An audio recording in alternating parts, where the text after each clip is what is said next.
अगर आप यीशु मसीह की लाइफ की ओर ध्यान दें तो परमेश्वर को छूना आसान नहीं था। जब 12 साल की लहू बहने वाली औरत ने परमेश्वर को छुआ तो बाइबल कहती है भीड़ को चीरना पड़ा एक ऐसी औरत को जिसके लिए एक कदम भी चलना मुश्किल था। और जब जक्कई को परमेश्वर को देखना था तो बाइबल कहती है जक्कई गूलर के पेड़ पे चढ़ गया, जो चुंगी लेने वालों का सरदार था, एक बड़ी पोजीशन के ऊपर था, लेकिन यीशु मसीह को देखना मुश्किल था, इसलिए उसे अपनी इज्जत की परवाह किए बिना, आज का मंत्री लगा लो, पंजाब सरकार का कोई मंत्री, इस लेवल का वो इंसान था, लेकिन यीशु मसीह को देखने के लिए उसे पेड़ पे चढ़ना पड़ा, क्योंकि यीशु मसीह को मिलना, देखना, उससे कुछ लेना इतना आसान नहीं जितना लोग समझते हैं। आपको हमेशा एक मूल्य चुकाना पड़ता है। जहां सचमुच परमेश्वर की प्रेजेंस है उस जगह पर परमेश्वर को देखने के लिए, परमेश्वर से कुछ रिसीव करने के लिए, कुछ लेने के लिए आपको हमेशा मूल्य चुकाना पड़ता है। वो चाहे गर्मी में कई बार बैठना हो, चाहे घर में आने से पहले आपकी फाइट हो आपकी फैमिली से, चाहे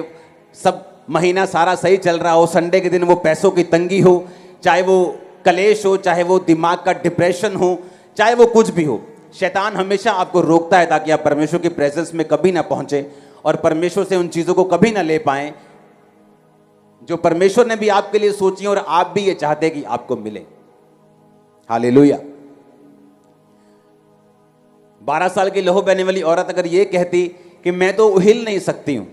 ना मेरे पास पैसा है, मैंने सारा पैसा अपना खर्च कर दिया,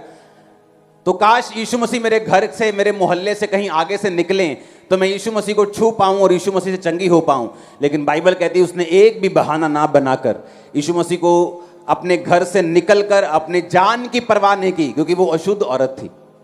उसे लहू बहने का रोग था। और पुराने नियम के मुताबिक जिस औरत को लहू बहने का रोग होता था वो आम इंसानों में आकर आम बंदों को टच नहीं कर सकती थी। अगर वो छूती थी तो उसे मार दिया जाता था, ये व्यवस्था कहती थी।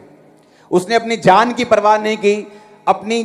किसी चीज की परवाह नहीं की ताकि वो अपनी चंगियाई को पा सके, क्योंकि यीशु मसीह को छूना आसान बिल्कुल नहीं। हालेलुया। मैंने ऐसे लोग देखे हैं क्रिश्चियन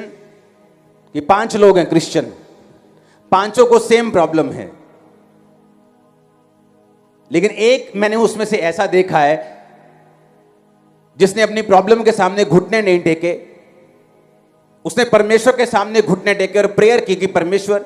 मैं जानता हूं, मैं ये जानती हूं कि ये दूसरों की लाइफ के लिए एक मुश्किल है, ये एक ऐसा ट्रबल है जो बिना ऑपरेशन के खत्म नहीं हो सकता, ये एक ऐसी बीमारी है जो दवाई से खत्म नहीं हो सकती, लेकिन मैं चाहती हूं कि तू मेरी लाइफ में ये काम करे। और परमेश्वर ने काम किया। वो काम एक की लाइफ में किया जिसने दुहाई दी, जो रो रो के चिल्लाई प्रभु के सामने, जिसने अपने पास्ट को, जो अच्छा पास्ट था, पिछला बीता हुआ कल,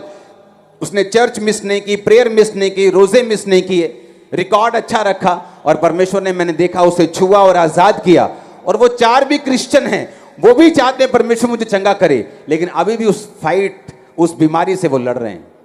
क्योंकि आपके चाहने ना चाहने से कुछ नहीं होता। आप अपने चाहने के मुताबिक क्या स्टेप्स लेते हो, क्या कदम उठाते हो, क्या विश्वास के कदम आप लेते हो, यह निर्धारित करता है कि आप हील होंगे, चंगे होंगे।